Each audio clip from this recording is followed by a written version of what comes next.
Vamos iniciar o nosso estudo hoje, Evangelho segundo João, no capítulo 4. A passagem que se destaca aqui é do encontro de Jesus com a mulher samaritana. Vamos à leitura, os irmãos das outras cidades podem nos acompanhar.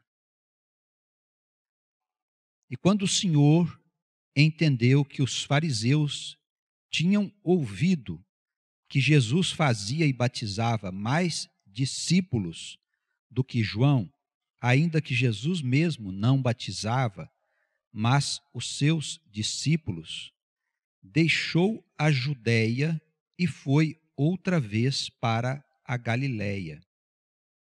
E era-lhe necessário passar por Samaria. Foi, pois, a uma cidade de Samaria chamada Sicar, junto da herdade que Jacó tinha dado a seu filho José. E estava ali a fonte de Jacó. Jesus, pois, cansado do caminho, assentou-se assim junto da fonte. Era isto quase a hora sexta. Essa região aqui da Samaria, os judeus não gostavam nem de passar por lá. Eles até davam a volta, porque eles consideravam os samaritanos um povo degenerado, um povo que faziam os rituais de purificação muito diferente daqueles a que os judeus tradicionais estavam habituados. Havia lá uma querela entre eles.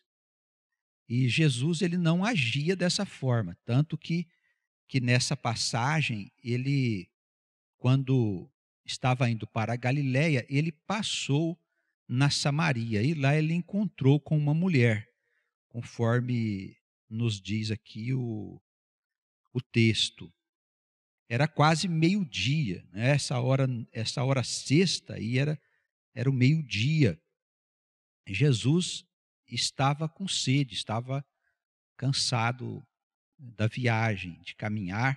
Naquele tempo, não era como nos nossos dias, que a gente vai para um lado e para o outro com muita facilidade. Hoje nós temos automóveis para viajar, aviões, né? Nós temos ônibus confortáveis, enfim. Hoje se desloca muito facilmente por todos os lugares.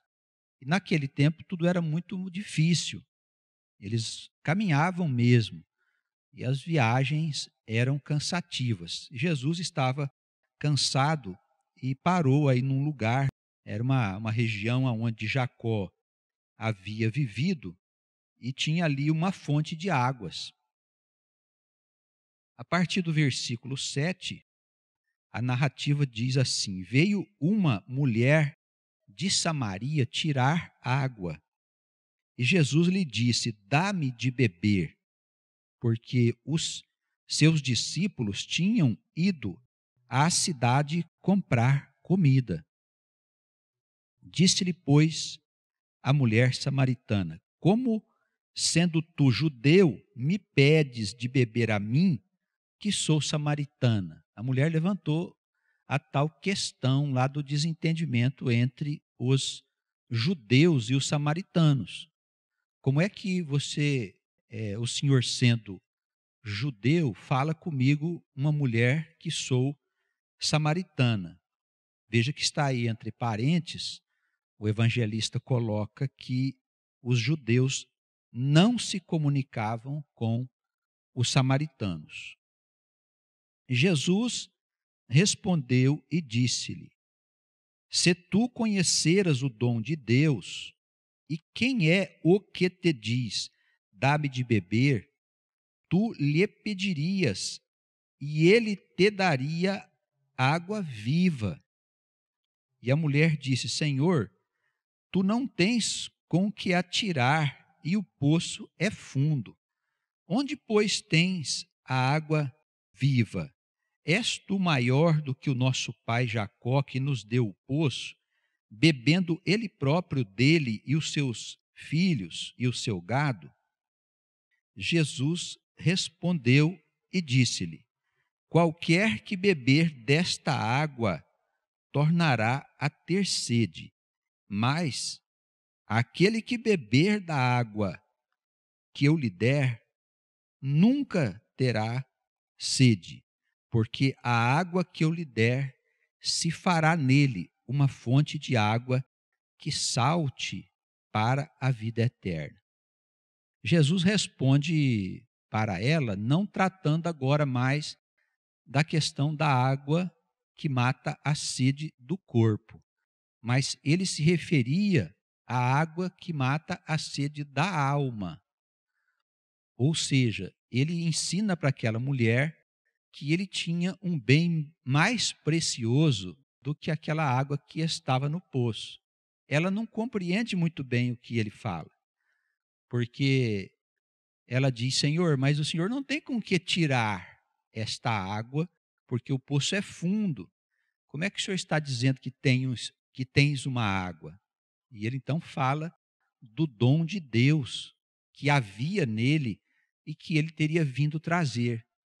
Esta água que transforma a pessoa, segundo o que ele disse aqui no versículo 14, numa verdadeira fonte de águas que salta para a vida eterna. O que significa isso? Que Jesus veio trazer para o povo de Deus uma mensagem libertadora, capaz de tirar o homem da condição de ser mortal e transformá-lo naquilo que se chama filho de Deus, ou seja, em alguém dotado de imortalidade. Isso é um dom que Deus deu para Jesus. Não se tratava apenas de uma doutrina, de um ensinamento, como muitas pessoas pensam. Tem muita gente que pensa e acredita que Jesus trouxe um ensinamento a respeito da vida eterna, da vida que está além da sepultura. E não é nada disso. O que o Senhor trouxe é um dom que Deus deu a ele de comunicar aos que o aceitarem como Salvador a vida eterna. O poder de ficar livre do domínio da morte e da influência dos infernos.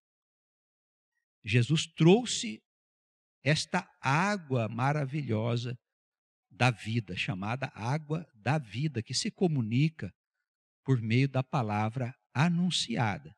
É claro que o Espírito Santo é quem hoje traz dos céus esta água viva, capaz de nos tirar da morte e nos conduzir para a verdadeira vida.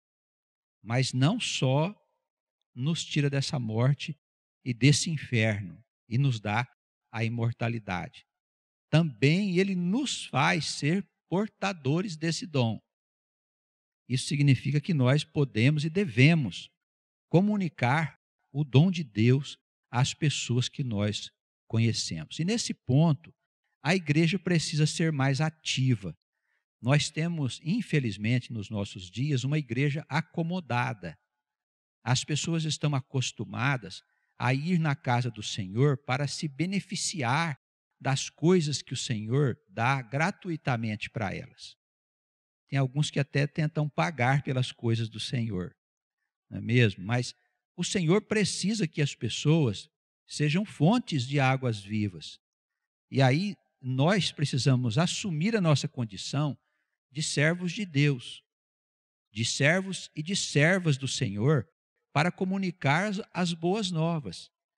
Eu tenho visto alguns irmãos crentes que abrem a boca para falar mal do seu irmão, para ter conversas que não edificam, conversas que não ensinam coisa alguma, para falar de coisas que não trazem mudanças para aquela pessoa.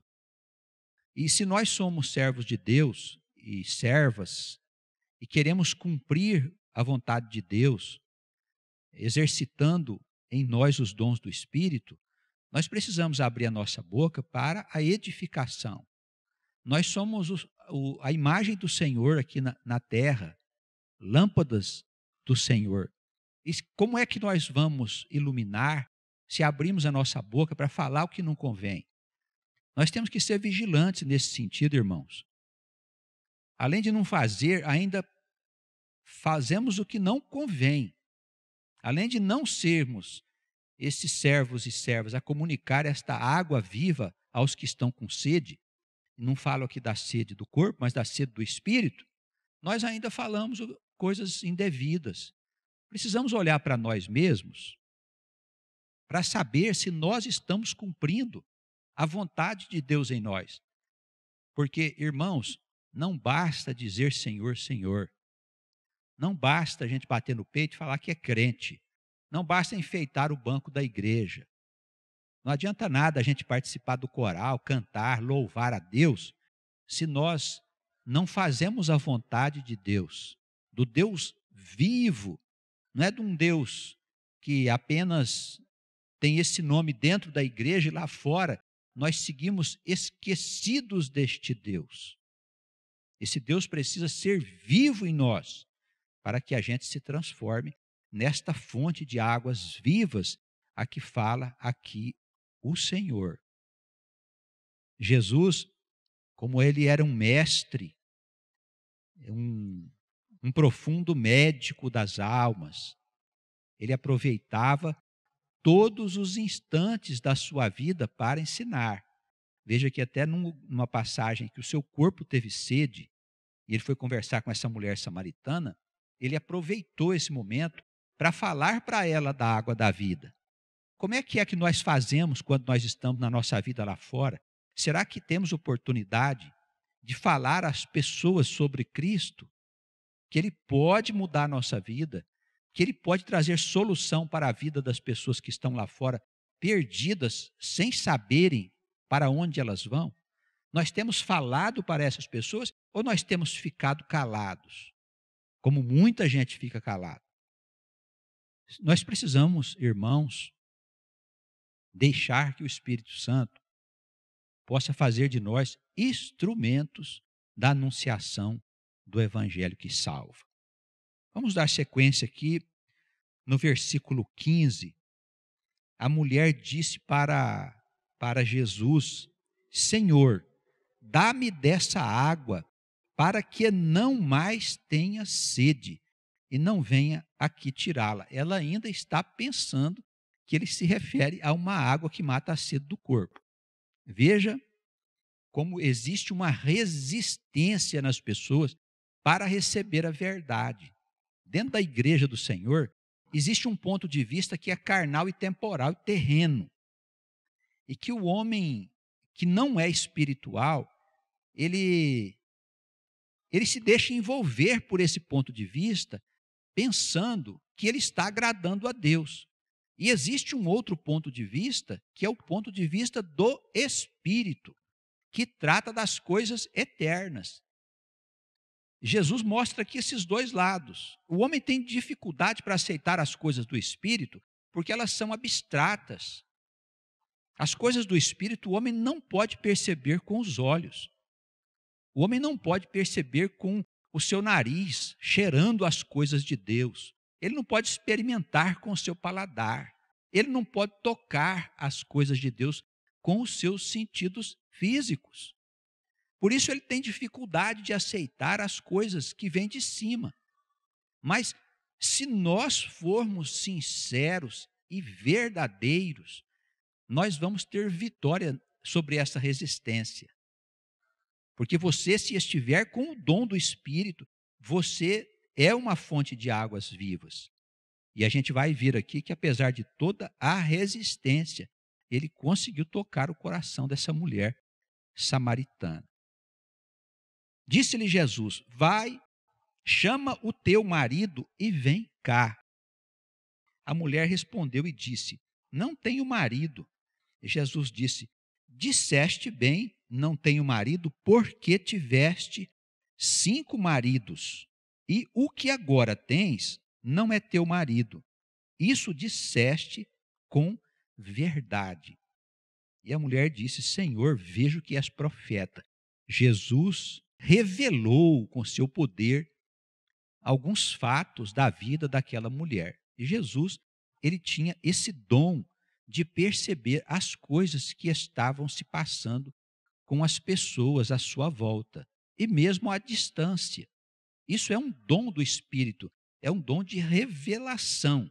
Ele usou esse fato para mostrar para ela que ele não era uma pessoa comum, que ele era um enviado de Deus, a ponto dela dizer: olha, ele é um profeta.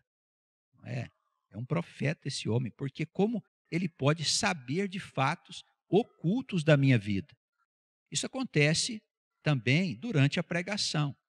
Quando o pastor está proferindo a palavra, quando ele está anunciando as boas novas, ele pode falar de coisas que você está fazendo escondido da igreja.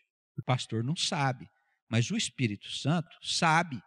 E ele vai lá e fala para você: olha, essa palavra está sendo dita aí para você mudar a sua vida. As coisas que você está fazendo não estão de acordo com a vontade de Deus. O Espírito Santo faz isso dentro da igreja.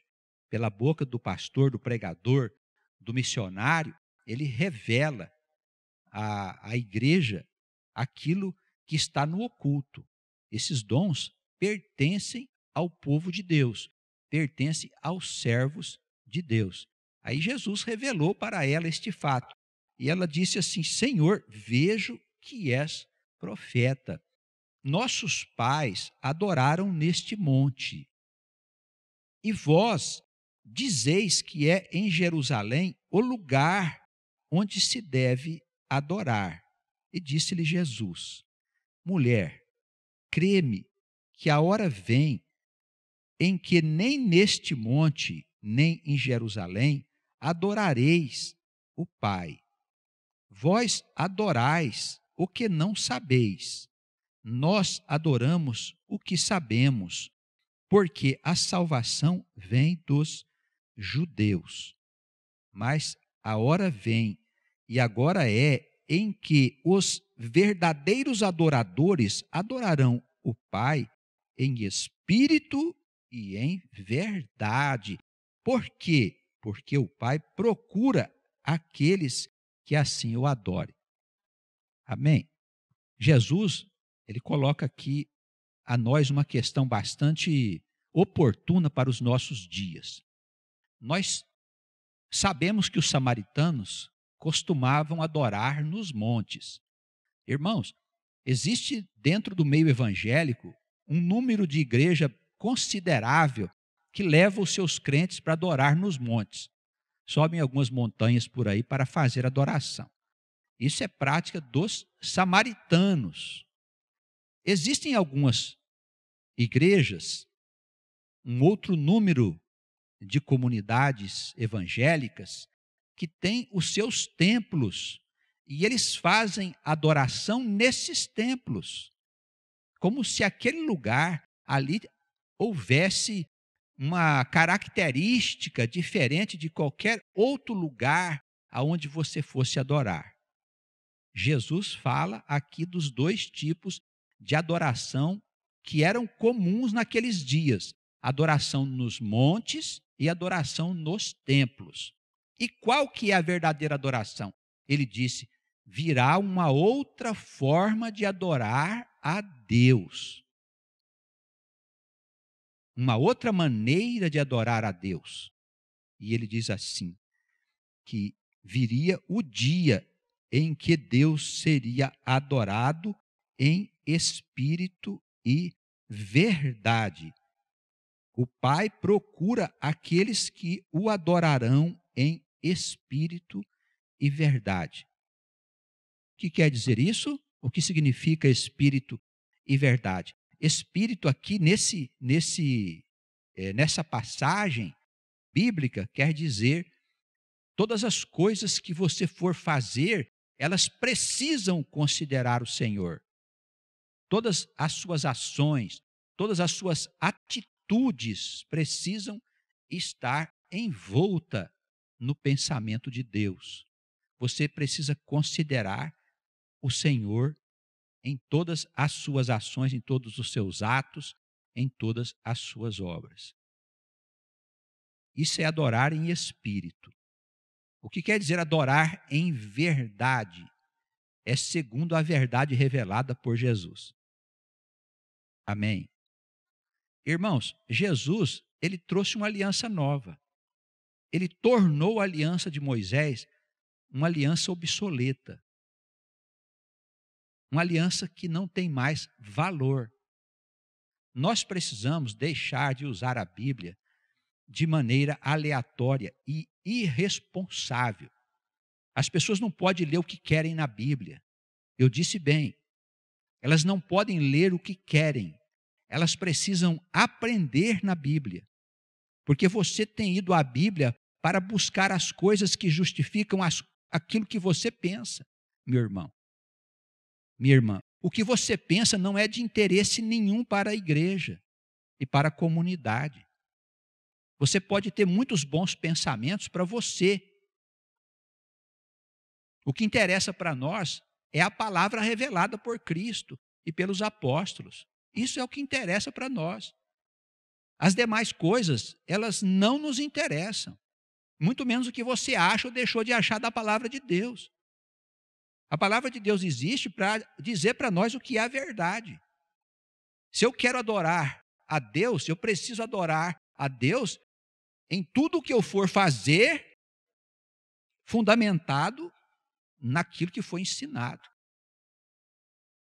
por Jesus Cristo, o Senhor, e pelos apóstolos. Isso é adorar a Deus em espírito e verdade. Nesse sentido, irmãos, Deus pode ser adorado em qualquer lugar. Não precisa de ser na igreja, muito menos no templo, no monte, em um lugar especial. E nós vamos esperar para adorar Deus em espírito e verdade quando? O que acontecia naquele tempo? O pessoal ia no templo adorar, mas lá fora vivia em pecado. Os que estavam no templo eram os primeiros a serem os vaidosos da casa do Senhor, que escolhiam os primeiros lugares na igreja para se sentar e gostavam de ser saudados publicamente como mestres.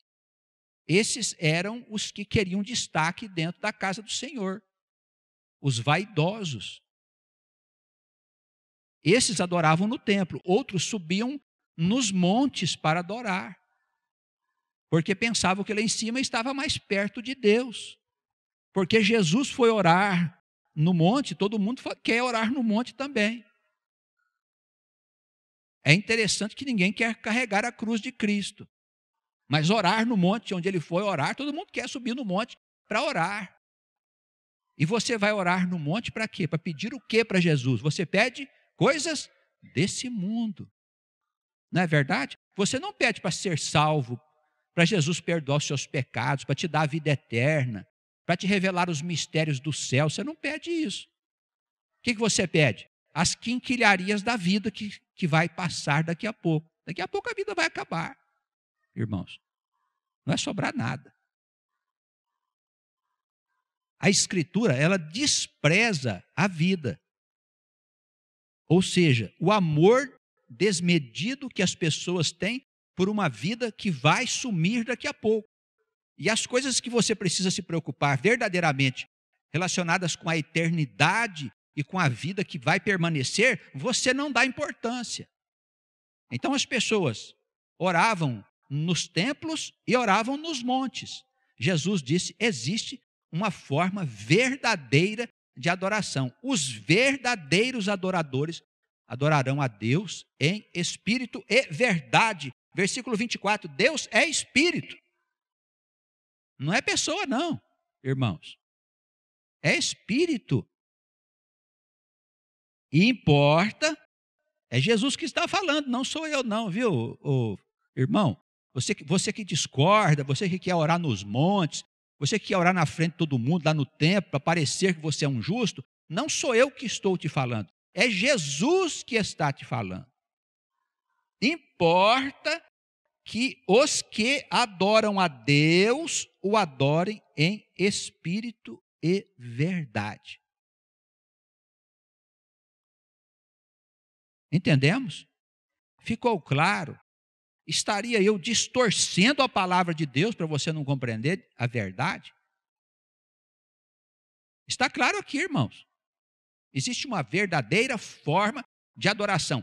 Quem adora Deus nos templos, quem adora Deus nos montes e não o faz em espírito e verdade, está muito enganado e ainda vivendo como viviam os judeus e os samaritanos. Se você quer continuar vivendo desse jeito, fique à vontade, mas depois da sua morte você vai ter uma surpresa desagradável. Vai acordar no escuro. Vai acordar, porque não fica dormindo lá não, viu? A mulher disse ao Senhor, vamos acompanhar a leitura aí no versículo 25. Eu sei que o Messias, que se chama o Cristo, vem. Quando ele vier, nos anunciará tudo. Jesus disse-lhe, eu o sou, eu que falo contigo. E nisto vieram os seus discípulos, os discípulos que haviam ido comprar comida, chegaram ali perto do Senhor e ficaram admirados de que ele estivesse falando com uma mulher. Os mestres não se dirigiam às mulheres. A mulher naquele tempo era considerada nada. Alguns rabinos judeus diziam que a mulher não tinha sequer alma. Jesus, desde aquele tempo, ele trouxe um outro conceito da figura da mulher. Por isso, os discípulos chegaram e ficaram admirados. Nossa, ele está falando com uma mulher. Todavia, nenhum deles lhe disse o que perguntas para ela ou por que falas com ela. Deixou, pois, a mulher o seu cântaro, que é aquela vasilha onde ela carregava a água, e foi à cidade. E disse àqueles homens, vinde, vede um homem que me disse tudo quanto tenho feito. Porventura, não é este o Cristo? Saíram, pois, da cidade aqueles homens em companhia da mulher e foram ter com Jesus. O Messias, ele era esperado por todos, inclusive pelos samaritanos. Entretanto, os discípulos chegaram perto do Senhor e disseram a ele, Rabi, come. Rabi quer dizer mestre. Né? Come. Ele estava com fome, eles estavam viajando, estavam cansados. Jesus precisava se alimentar. Os discípulos estavam preocupados com ele. Eles tinham ido na cidade comprar comida, voltaram e disseram, Senhor, come aqui um pouco de comida. Aí Jesus, como sempre fazia e ensinava, disse a eles, uma comida eu tenho para comer que vós não conheceis. Então os discípulos diziam uns aos outros, mas será que ele trouxe alguma comida que nós não sabemos? Eles ainda estavam pensando na comida da carne. Jesus traçava um paralelo com a água da vida, falando, olha, eu tenho uma comida para vocês comer. Quem comer dessa comida não terá mais fome. A minha comida, versículo 34, a minha comida é fazer a vontade daquele que me enviou e realizar a sua obra. Olha só, quando a gente trabalha para o Senhor, e tem gente que não trabalha para o Senhor, fala que é crente, mas não trabalha para o Senhor, só fica mendigando na casa do Senhor, pedindo as quinquilharias dessa vida, não trabalha para o Senhor. Mas quando nós trabalhamos e anunciamos as boas novas, como a mulher anunciou lá para aqueles homens, em todas as oportunidades que nós tivermos, nós seremos alimentados pelo Espírito de Deus. Amém? Não vamos ter fome. Não vai nos faltar nada, disse o Senhor. Mas precisamos trabalhar para o Senhor. A igreja deve ser um corpo ativo e não passivo. Os pastores precisam clamar a Jesus, clamar ao Espírito Santo, para que o povo possa acordar do sono, da morte que o Espírito pôs sobre esta humanidade, irmãos. Os pastores precisam clamar para que este sono saia e os olhos do povo possam ser abertos e as pessoas possam anunciar a Cristo Jesus. Nós precisamos falar de Jesus para as pessoas. Preste atenção vocês, irmãos, os que estão ouvindo a palavra em outros lugares. Estamos num momento difícil. Os homens lá fora estão perdidos. Eles estão ficando sem saber para onde ir, irmãos. A sociedade está entrando num processo de falência espiritual. É muito grave o que está acontecendo. É a destruição da família, das personalidades. O diabo está semeando nesse mundo uma doutrina que vai destruir a vida. Nós temos muito o que fazer, irmãos. Temos muito a fazer pelo Senhor. Jesus respondeu: a minha comida, quer dizer, o meu alimento, o que me dá vida, o que me dá forças, o que me dá condições de existir aqui, é fazer a vontade daquele que me enviou e realizar a sua obra. Amém? Vamos trabalhar para Deus e não nos faltará nada. Temos que fazer o tempo para Deus, viu, irmãos? Porque hoje a vida está sendo comprimida pelos acontecimentos e o tempo parece fugir da nossa mão. Ele corre e a gente não sabe nem o que fazer mais para administrar o tempo. Porém, não podemos deixar que o mundo roube todo o nosso tempo e a gente não faça nada para Deus. Temos de reservar o tempo de Deus. Esse aqui o mundo não pode levar. Não dizeis vós que ainda há 4 meses até que venha a ceifa, versículo 35. Jesus disse assim aos discípulos: vocês não dizem frequentemente que está faltando 4 meses para a colheita dos alimentos, dos mantimentos. Eles falavam isso muito para Jesus: olha, está faltando 4 meses para começar a colheita dos grãos. O Senhor diz assim: eu vos digo, eis que eu vos digo. Ele vai falar de uma outra colheita, não é mais a colheita dos grãos. Eis que eu vos digo, levantai os vossos olhos e vede as terras, que já estão brancas para a ceifa. O que ele está falando aqui? Que está na hora de colher o trigo do Senhor. Ele falou assim: olha para as terras, veja que as terras já estão brancas. Vocês falam de uma colheita que vai acontecer daqui 4 meses. Eu estou falando de uma outra colheita, que é a colheita das almas que o Senhor vai salvar nesse mundo. E ele fala aqui, irmãos, veja que coisa interessante. Aquele que ceifa recebe galardão e ajunta fruto para a vida eterna. Esse chamado que nós estamos recebendo hoje do Senhor, para nós nos tornarmos fontes de águas vivas, vai nos fazer homens e mulheres que estão ceifando na colheita do Senhor, trazendo uma alma, outra alma, aquele homem, aquela mulher, aquele meu amigo, aquele parente, aquele meu conhecido, alguém que Deus colocou no seu caminho, na sua trajetória, para que ele seja o trigo do Senhor. Hoje eu fui ao hospital fazer uma visita. Eu falo muito das pessoas que Deus coloca na nossa vida, né?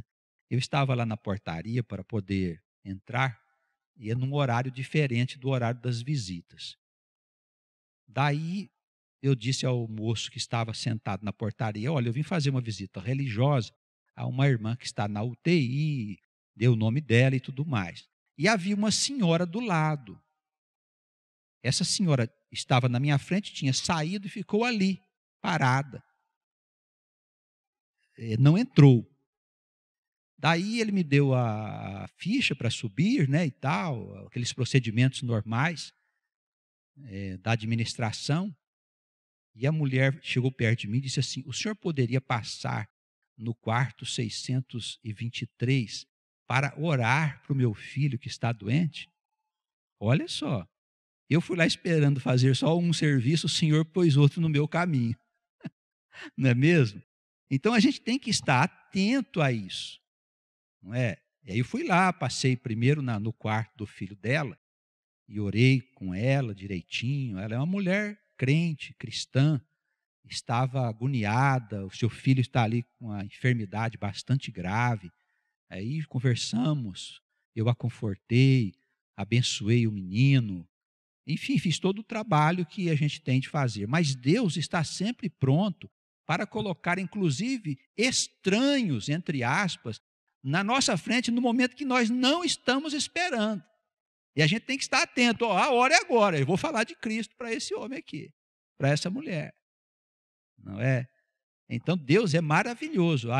Além de tudo, Ele ainda põe na nossa frente. Ele diz: não precisa nem buscar, eu ponho pronto na frente de vocês a quem vocês precisam anunciar a palavra. Nós precisamos nos tornar homens e mulheres participantes desta ceifa. Está acontecendo a colheita. É hora da separação do joio do trigo. Nós temos que encontrar as ovelhas perdidas da casa de Israel.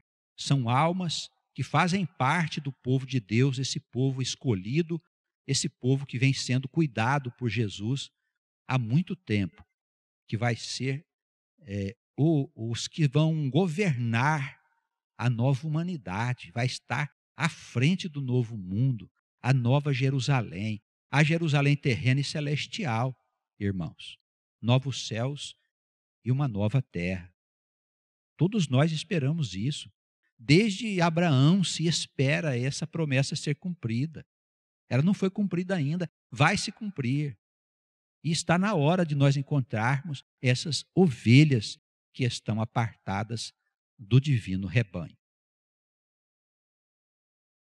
Aquele que ceifa, que colhe, recebe galardão e ajunta frutos para a vida eterna, para que assim o que semeia como aquele que colhe, ambos se alegrem, porque nisto é verdadeiro o ditado que um é aquele que semeia e outro é aquele que colhe.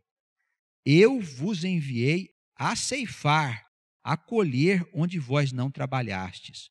Outros trabalharam e vós entrastes no seu trabalho. Então, antes de nós, houve outros que prepararam o terreno, que lançaram as sementes, para que no tempo certo nós pudéssemos fazer a colheita. Ele diz: um faz um trabalho, o outro faz outro. Assim é a minha casa. Vocês estão sendo chamados agora para participar da divina colheita. Temos de falar isso para todas as pessoas. A partir do versículo 39, a palavra diz que muitos dos samaritanos daquela cidade creram em Jesus, pela palavra daquela mulher que testificou. Olha só, que coisa. A mulher ficou impressionada porque Jesus revelara alguns fatos da sua vida que ele não conhecia. E ela enfiou na cabeça que ele era profeta e que ele poderia bem ser o Messias. E foi lá na cidade e falou para um monte de gente: olha, um homem, ele revelou coisas da minha vida que ele não sabia. Não seria ele o esperado, o Filho de Deus, o Cristo? A palavra, olha como a palavra mostra que aquela ação da mulher parece que não foi uma ação assim que trouxesse um sinal para convencer aquelas pessoas. Ela não fez nenhum milagre, ela não pregou, ela não apresentou nenhuma doutrina, nenhum ensinamento, simplesmente falou de Jesus Cristo, que ele era o Messias para aqueles homens. O que aconteceu? Muitos dos samaritanos, olha no versículo 39, muitos dos samaritanos daquela cidade creram nele pela palavra da mulher que testificou. É isso que nós precisamos fazer, irmãos, testificar do Senhor. Jesus Cristo é o Senhor. Temos que dizer isso. Isso significa que nós temos que entender que nós temos alguém que cuida de nós, que é o nosso verdadeiro pastor e definitivo pastor. Temos que anunciar essas boas novas. Na parte prática, olha, sua vida está uma confusão e uma desgraça sem fim, enquanto você não entender que nós temos uma força dos céus que age ao nosso favor, tua vida vai continuar assim, em termos práticos. Você quer mudar a sua vida? Vem aqui para a igreja, nós vamos conversar sobre o nosso verdadeiro pastor. Ele vai mudar a sua vida. Amém? Se você estiver falando pela água da vida, você vai comunicar o poder de Deus a ele.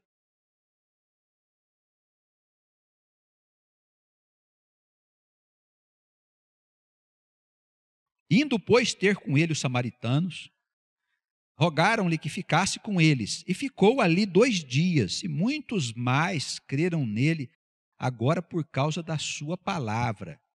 E diziam à mulher: já não é pelas coisas que você disse que nós cremos. Olha só, o trabalho que Cristo fazia naquele lugar, anunciando boas novas. Já não é mais pelas coisas que você disse que nós cremos, porque nós mesmos o temos ouvido e sabemos que este é verdadeiramente o Cristo, o Salvador do mundo. Olha só, irmãos, que bênção que é. Nós temos que experimentar esse poder de transformação daquele que está dominado pelo pecado e pelos infernos. Nós temos que experimentar esse poder. Porque se a ovelha a quem você se dirigir for do rebanho de Jesus, ela vai aceitar a palavra. Se não for, aquela anunciação vai voltar para você. É como aquela casa, né, que Jesus dizia, ó, você entra na casa e diz, a paz do Senhor esteja nessa casa. Se ali for uma casa das ovelhas do Senhor, a paz permanecerá lá. Se a casa não for de ovelhas do Senhor, aquela paz voltará para quem anunciou. Anunciemos, pois, a quem nós pudermos essa salvação. O mundo vai ficar cada dia pior, irmãos. E quanto mais difícil a vida se tornar, mais fácil será anunciar Cristo. Quando acontecer uma doença, um sofrimento, uma dificuldade, Jesus está por perto. É fácil de você falar. Mais complicado é anunciar aos que estão no conforto. Não é mesmo? Se a vida estiver muito boa, o crente não vai na igreja, irmãos. Ele corre da igreja. Por isso a vida tem que ser meio sofrida mesmo, a conta gotas. E a gente vai voando, como diz os Salmos. Nós vamos seguindo com Deus, aguardando as suas misericórdias.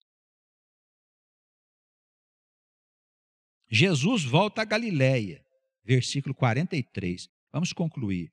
E 2 dias depois partiu dali e foi para a Galiléia, porque Jesus mesmo testificou que um profeta não tem honra na sua própria pátria. Chegando, pois, à Galiléia, os galileus o receberam, vistas todas as coisas que ele fizera em Jerusalém no dia da festa, porque também eles tinham ido à festa. Por uma segunda vez, foi Jesus a Caná da Galiléia, onde da água fizera vinho. E havia ali um nobre, cujo filho estava enfermo em Cafarnaum.